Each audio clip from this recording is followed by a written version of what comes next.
আসসালামু আলাইকুম এভরিবডি। আমরা সিআরপিসি থেকে আলোচনা করছি। আমাদের আজকের আলোচনা সেকশন 100 থেকে। এখানে আমরা যে জিনিসটা দেখতে পাচ্ছি সেটা হলো যে 100 ধারায় বলা হয়েছে যে অন্যায়ভাবে অবরুদ্ধ ব্যক্তিকে উদ্ধার। অর্থাৎ কোনো ব্যক্তিকে যদি অন্যায়ভাবে আটক রাখা হয় যা অপরাধজনক, তাহলে মেট্রোপলিটন ম্যাজিস্ট্রেট, প্রথম শ্রেণীর ম্যাজিস্ট্রেট অথবা নির্বাহী ম্যাজিস্ট্রেট তল্লাশি পরোয়ানা জারি করতে পারেন এবং আটককৃত ব্যক্তিকে আদালতের সামনে উপস্থাপন করার নির্দেশ দিতে পারেন। তো এটা সেকশন নিয়ে প্রচুর মামলা হয় নির্বাহী ম্যাজিস্ট্রেট কোর্টে। যদিও এখানে মেট্রোপলিটন ম্যাজিস্ট্রেট এবং প্রথম শ্রেণীর ম্যাজিস্ট্রেটের কথা বলা হচ্ছে, কিন্তু প্র্যাকটিক্যালি এই মামলাগুলো নির্বাহী ম্যাজিস্ট্রেট কোর্টে হয়। তো এই সেকশনটা থেকে বেশ কয়েকভাবে প্রশ্ন আসতে পারে। তার একটা প্রশ্ন হলো যে 100 ধারায় সিআরপিসি তে নিম্নের কি বিধান দেওয়া হয়েছে, এভাবে আসতে পারে যে অবৈধভাবে কোনো ব্যক্তিকে আটক রাখা হলে তাকে উদ্ধারের নির্দেশ দেওয়া যেতে পারে এই ধারার অধীনে। দ্বিতীয়ত যে প্রশ্নটা এমসিকিউ হতে পারে সেটা হলো যে এই অবৈধভাবে বা অপরাধজনক ভাবে আটককৃত কোনো ব্যক্তিকে উদ্ধারের আদেশ দিতে পারে নিম্নের কোন শ্রেণীর ম্যাজিস্ট্রেট। সেটা উত্তর হলো মেট্রোপলিটন ম্যাজিস্ট্রেট, প্রথম শ্রেণীর ম্যাজিস্ট্রেট অথবা নির্বাহী ম্যাজিস্ট্রেট। এই তিনটা উত্তর।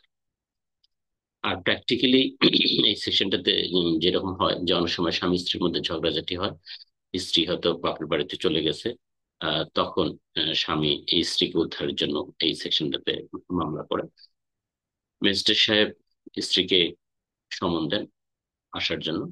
তিনি আসলে ম্যাজিস্ট্রেট তাকে জিজ্ঞেস করেন যে আপনাকে, আপনি যে বাপের বাড়িতে আছেন, আপনাকে, আপনি কি স্বেচ্ছায় বাপের বাড়িতে আছেন নাকি বাপের বাড়ির লোকজন আপনাকে আটকিয়ে রেখেছে, স্বামীর কাছে যেতে যায় না? যদি বলে যে না আমি স্বেচ্ছা আছি, তাহলে মামলা শেষ। আর যদি বলে যে আমার বাপের বাড়ির লোকজন ইচ্ছাকৃত ভাবে আমাকে আটকে রেখেছে, স্বামীর বাড়িতে যেতে দিচ্ছে না, তখন বিজ্ঞ ম্যাজিস্ট্রেট এই স্ত্রীকে স্বামীর কাছে যাওয়ার জন্য নির্দেশ দেবে। এই ধরনের মামলাগুলো হয় প্র্যাকটিক্যালি। সো এটা নিয়ে যেহেতু প্রচুর মামলা হয় কোর্ট কাছারিতে, বিশেষ করে নির্বাহী ম্যাজিস্ট্রেট আদালতে, সো আপনার এই সেকশনটা পড়া লাগবে। এখান থেকে বার এবং বেজেসে এমসিকিউ কোশ্চেন হতে পারে। দ্বিতীয়ত যে সেকশনটা আজকে আলোচনা করবো সিআরপিসি থেকে, এটা হলো 103। এটাও খুবই প্র্যাকটিক্যাল সেকশন। প্রতিনিয়ত ম্যাজিস্ট্রেট বিভিন্ন স্থান স্থাপনা বাড়িঘর তল্লাশি করার সময় এই ধারার নিয়মটা মেনে চলে। এই ধারাটাতে কি বলা হয়েছে? এখানে বলা হয়েছে সাক্ষীর সম্মুখে তল্লাশি। 103 ধারায় বলা হয়েছে পুলিশ অফিসার কোন স্থান তল্লাশির পূর্বে কমপক্ষে 2 জন বা ততোধিক গণ্যমান্য ব্যক্তির উপস্থিতিতে সেই গৃহ বা স্থানে প্রবেশ করতে হবে এবং তাদের সম্মুখে তল্লাশি চালাতে হবে। তল্লাশির একটি কপি স্থান বা স্থাপনার মালিক প্রতিনিধিকে, মালিক বা তার প্রতিনিধিকে দিতে হবে। তাহলে এইটা খুবই একটা ইম্পর্টেন্ট সেকশন। এইটা দিয়ে প্রতিনিয়ত ম্যাজিস্ট্রেট, পুলিশ অফিসাররা কাজ করছে। তো পুলিশ ধরেন কোনো মাদক উদ্ধারে গেল, অথবা অন্য কোনো আসামি গ্রেপ্তারে গেল, যদি ঘরে প্রবেশ করতে হয়, কোন স্থানে বা বাড়িতে প্রবেশ করতে হয়, তাহলে তখন এই পুলিশকে অবশ্যই স্থানীয় 2 জন ব্যক্তির উপস্থিতিতে ঘরে ঢুকতে হবে। যদি না ঢোকে তাহলে এটা বেআইনি হবে। এটা একটা লিগাল প্রোটেকশন দেওয়া হয়েছে সিটিজেন অফ বাংলাদেশকে। এটা তার লিগাল রাইট, লিগাল প্রোটেকশন, যে পুলিশ ইচ্ছে করলেই কারো ঘর স্থান স্থাপনায় প্রবেশ করতে পারবে না। যদি কোনো অপরাধজনক ইনক্রিমিনেটিং কোনো আর্টিকেলস সার্চ সিজ করার জন্য ঢুকতে হয়, তাহলে পুলিশকে অবশ্যই 2 জন সম্মানিত ব্যক্তির আহ, উপস্থিতিতে ঘরে ঢুকতে হবে। এই সম্মানিত ব্যক্তি বলতে এই এলাকার ইউনিয়ন পরিষদের মেম্বার, চেয়ারম্যান, এ ধরনের ব্যক্তিকে বোঝাবে না। রেসপেক্টেবল ইনহেবিটেন্স শব্দটাকে ইউজ করা হয়েছে। অর্থাৎ যার সমাজে দৃশ্যমান জীবন জীবিকা আছে, আহ, যিনি ভালো ভদ্র জীবন যাপন করেন, তিনি সম্মানিত ব্যক্তি। এখানে কোনো জনপ্রতিনিধি হওয়ার আবশ্যকতা নেই। তাহলে এই সেকশনটা থেকে বেশ কয়েকভাবে এমসিকিউ প্রশ্ন হতে পারে। তার মধ্যে অন্যতম হলো যে পুলিশ যদি কোন স্থান স্থাপনায় প্রবেশ করতে চায়, তাহলে কতজন ব্যক্তির বা কতজন সাক্ষীর উপস্থিতিতে প্রবেশ করতে হবে, এইটা আসে। এইভাবে আসবে। উত্তর হলো 2 জন, কমপক্ষে 2 জন। তারপরে তল্লাশি করার পর কোনো স্থান স্থাপনায় যদি কোনো কিছু উদ্ধার হয়, পুলিশ জব্দ করে, তাহলে সেই জব্দ তালিকার একটা কপি এই যে স্থান স্থাপনার মালিক অথবা আসামি অথবা প্রতিনিধি তাকে দিতে হবে, এবং সেখানে এই প্রতিনিধি মালিক বা আসামির স্বাক্ষর নিতে হবে। এই বিধানটা আছে, যদিও স্বাক্ষর নেওয়ার বিধানটা পুলিশ অফিসাররা এটা তেমন মান্য করে না, তারা সাধারণত নেয় না, এই স্বাক্ষরটা নেয় না। এই স্বাক্ষরটা নেওয়ার আবশ্যকতা এই কারণে যে যখন বিচারে এ, আদালত সিদ্ধান্ত নেবে যে আসামি নির্দোষ, তখন আসামির নিকট থেকে বা আসামির স্থান স্থাপনা বা বাড়িঘর থেকে যে দ্রব্যাদিগুলো সিজ করা হয়েছিল সেগুলো আসামিকে ফেরত দিতে হবে, এই জন্য একটা সিজার লিস্ট করতে হয় এবং সেখানে তার স্বাক্ষর নিতে হয়। Okay?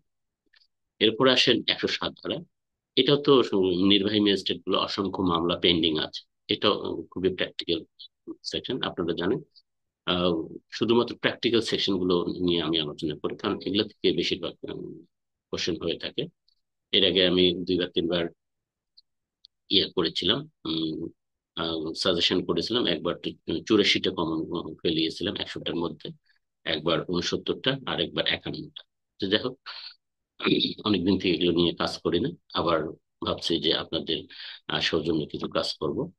তো 107 ধারায় যে জিনিসটা বলা হয়েছে, শান্তি রক্ষার জামানত প্রদান, অর্থাৎ শান্তি ভঙ্গের আশঙ্কায় জেলা ম্যাজিস্ট্রেট বা নির্বাহী ম্যাজিস্ট্রেটের কাছে কোনো মামলা দায়ের হলে উভয় পক্ষকে শুনে তিনি যদি বুঝতে পারেন যে হ্যাঁ, there is a threat of imminent breach of peace, শান্তি ভঙ্গের আশঙ্কা আছে, ইন দ্যাট কেস দ্য নির্বাহী in the executive magistrate or the district magistrate may direct the opposite party to execute a bond for keeping peace and good behaviour.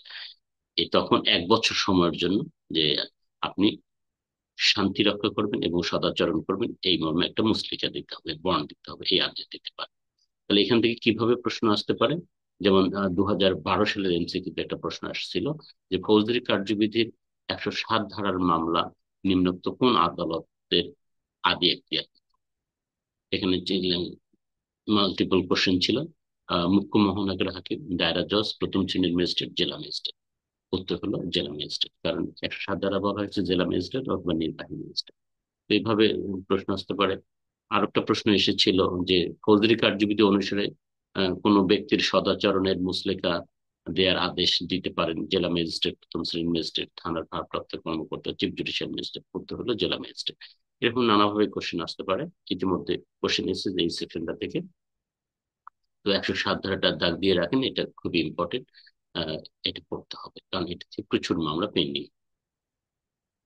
তারপরে সিআরপিসির 133 ধারা, এখানে public nuisance সম্পর্কে বলা হয়েছে, এবং এখানে বলা হয়েছে যে জেলা ম্যাজিস্ট্রেট বা কোনো নির্বাহী ম্যাজিস্ট্রেট পুলিশ রিপোর্ট বা অন্য কোনো তথ্যের ভিত্তিতে সাক্ষ্য গ্রহণ করে যদি এরূপ মনে করেন জনসাধারণের ব্যবহার জন্য পথ, নদী বা কোনো নৌপথ থেকে অবৈধ বাধা বা জন উৎপাত সরানোর প্রয়োজন, তাহলে তিনি উহা সরানোর নির্দেশ দিতে পারেন। অর্থাৎ কখনো কখনো দেখা যায় যে একজন কোন একজন ব্যক্তি একটা জনসাধারণ চলাচল রাস্তায় রাস্তা কেটে ফেললো, গাড়ি ঘোড়া চলতে পারতেছে না, অথবা কেউ দেয়াল উঠায় দিল নিজের জমি দাবি করে, অথবা কোনো নদীতে কাউকে নৌকা চলতে দিচ্ছে না।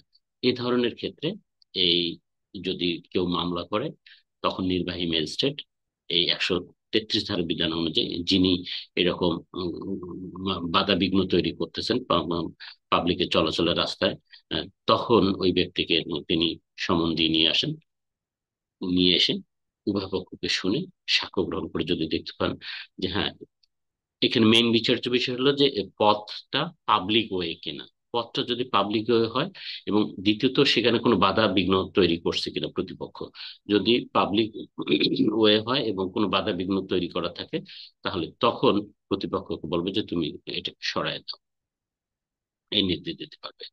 আর 142 ধারায় যেটা বলা হয়েছে সিআরপিসি, এটা খুব বেশি ইম্পর্টেন্ট না, তবে এটা বলা হয়েছে যে গণ উৎপাত ঠেকানোর জন্য ম্যাজিস্ট্রেট নিষেধাজ্ঞা জারি করতে পারে। তো আজকে এ পর্যন্তই। Thank you for watching this video.